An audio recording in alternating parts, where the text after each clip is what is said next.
Muito bem, meus amigos, vamos ao estudo da lição número 6, a parte de quinta-feira, falando sobre a igreja gloriosa com Cristo. O apóstolo Paulo orou muito pela igreja de Éfeso, para que ela alcançasse um nível espiritual adequado. Foram muitas lutas, foram muitas situações, assim, de perseguições, mas o apóstolo Paulo, assim, com o poder de Deus, superou a todas.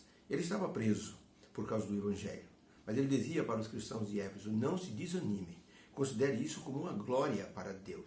Eu estou preso porque estou pregando o evangelho. O apóstolo Paulo sabia que aquela igreja havia enfrentado a idolatria, o misticismo, a magia, e agora estava numa situação gloriosa perante Deus. E então ele louvava a Deus por isso e dizia: glória a Deus dentro da igreja e por todos os séculos. Por isso, as igrejas mais vitais hoje em dia são as igrejas que se envolvem com o louvor, com a adoração, com a obediência, a consagração e também com o sentimento de missão.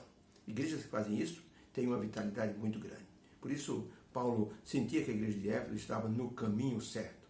E a pergunta número 5 diz assim: depois que Paulo orou sobre os Efésios, ele louvou a Deus. Qual a razão desse louvor? Efésios capítulo 1, verso 16 e 19 diz assim, Efésios 1, verso 20, diz assim: ora, aquele que é poderoso para fazer tudo muito mais abundantemente, além daquilo que pedimos ou pensamos, segundo o poder que em nós opera, a esse glória na igreja por Jesus Cristo em todas as gerações, para todos sempre. Amém. O apóstolo Paulo, ele não estava assim glorificando a igreja, ele estava glorificando a Jesus dentro da igreja ou através da igreja. E ele colocou um pensamento no futuro para que esse louvor a Jesus Cristo perdure para todos sempre, em todas as gerações. Ele estava assim com o olhar no futuro, embora preso. O apóstolo Paulo tinha uma visão de liberdade muito grande.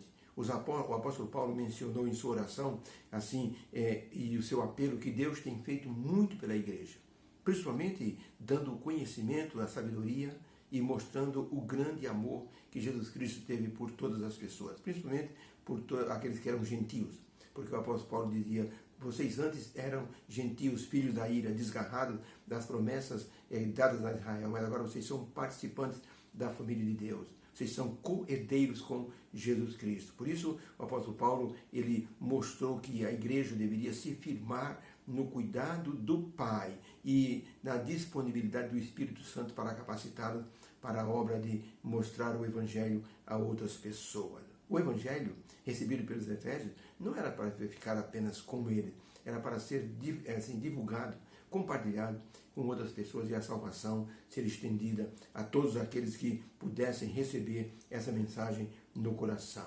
O apóstolo Paulo mostrou que o plano oficial de Deus, desde a fundação do mundo, era salvar todas as pessoas, judeus e gentios. Inicialmente, pela história bíblica, os povos se distanciaram de Deus, se tornaram gentios. E com a escolha de Abraão e o início de um povo especial, o povo judeu, então Deus colocou esse povo como luz para o mundo. Mas infelizmente essa luz se tornou muito fraca, se tornou opaca, e Deus então entregou aos gentios assim a responsabilidade de se tornarem luz para o mundo através de Jesus Cristo ressurreto, entronizado e pronto para voltar a qualquer momento nessa terra. O apóstolo Paulo queria que todos entendessem isso. Por isso, ele tinha a certeza de que a igreja estava no caminho certo. Perguntou-se certa vez a um jovem que estava assim batizado na igreja, como ele tinha certeza que estava convertido. Ele disse: é porque antes todas as minhas diversões eram, na verdade, para o meu próprio prazer. Eu lia revistas e artigos e coisas que não ajudavam em nada a minha espiritualidade. Eu gostava de coisas sensuais. Eu me divertia nos bares, eu ia nas baladas e bebia muito e fumava muito, eu tinha muitos vícios. Mas hoje a minha alegria está em pensar no Senhor Jesus Cristo. Minha alegria está em estar na casa de Deus, cantando louvores, adorando e aprendendo da palavra. Meus amigos, eu escolho entre aqueles que adoram a Deus e servem Jesus Cristo e que são pessoas missionárias, de maneira que eu sinto que Deus mudou a minha vida para melhor. Esse jovem havia encontrado, na verdade, o seu propósito em Cristo. Foi alcançado pelo Espírito Santo. Estava ele levando uma vida santificada e por isso ele edificava a igreja com seu testemunho. Quando nós entendermos que Jesus Cristo é o nosso amado Salvador, e acharmos que isso fez bem para a nossa vida, vamos demonstrar isso para as pessoas. E as pessoas verão isso em nosso rosto. Muitas vezes nós temos que mostrar a alegria de sermos salvos em Jesus Cristo. Quando no Canadá um grupo de garimpeiros acharam ouro, eles eram em torno de 5 e foram tomar um lanche e combinaram: não falemos para ninguém que achamos ouro.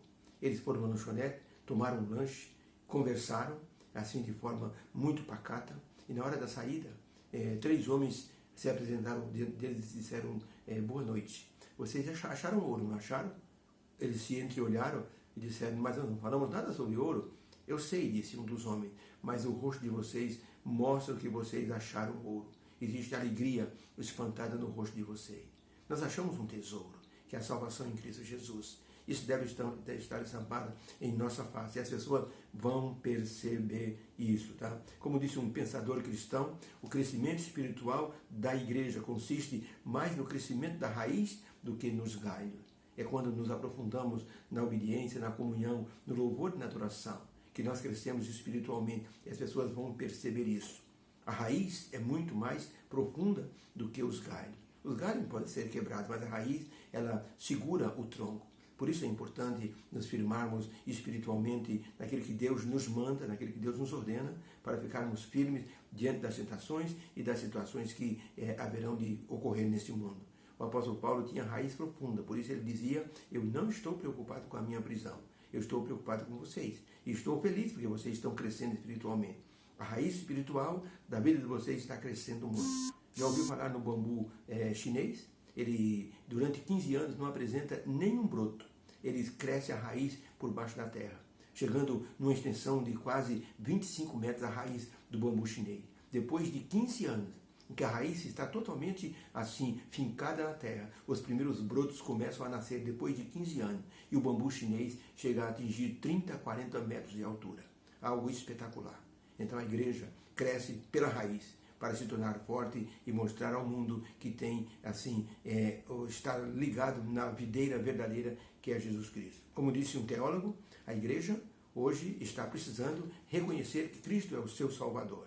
No livro A Igreja Remanescente, na página 16, Ellen White escreveu: Jesus vê na terra a sua igreja verdadeira, cuja maior ambição é com ele cooperar na grande obra de salvar pessoas.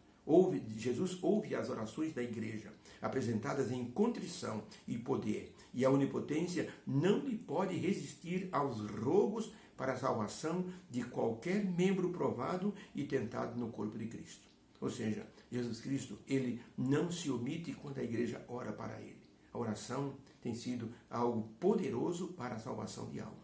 Por isso, como disse um teólogo, a igreja não é um depósito de santos. A igreja é uma escola para futuros santos. Isso quer dizer que a igreja será aperfeiçoada por Jesus Cristo em vários momentos, e seu poder se manifestará de forma real através daquilo que a igreja vai executar. Muitos ficarão maravilhados e louvarão a Deus pelas obras que se farão através da igreja. Jesus deve ser glorificado sempre através daquilo que a igreja faz. Nós somos a igreja. Então, temos que nos consagrar para que a igreja seja forte. Como disse uma pessoa: sua igreja é forte? Perguntou um homem para um outro cristão. Ele disse: minha igreja é forte. Quantos membros tem sua igreja? Minha igreja tem poucos membros. Mas como é que a sua igreja é forte? Eles são ricos então? Disse: não, muito pobre. São muito pobres as pessoas da minha igreja. Minha igreja tem apenas 70 pessoas. E sua igreja é forte com 70 pessoas? O homem diz que nós estamos muito unidos pelo amor. Nós trabalhamos para Deus, fazemos nossas orações de comunhão. Então, uma igreja assim, ela é forte, tendo 70 ou 500 membros. Esse é o grande segredo. O mistério do Evangelho é apegar-se a Cristo, porque Ele é o nosso Salvador, e o Espírito Santo que nos fortalece. Fique com Deus, tenha uma excelente quinta-feira na presença do Senhor. Amém.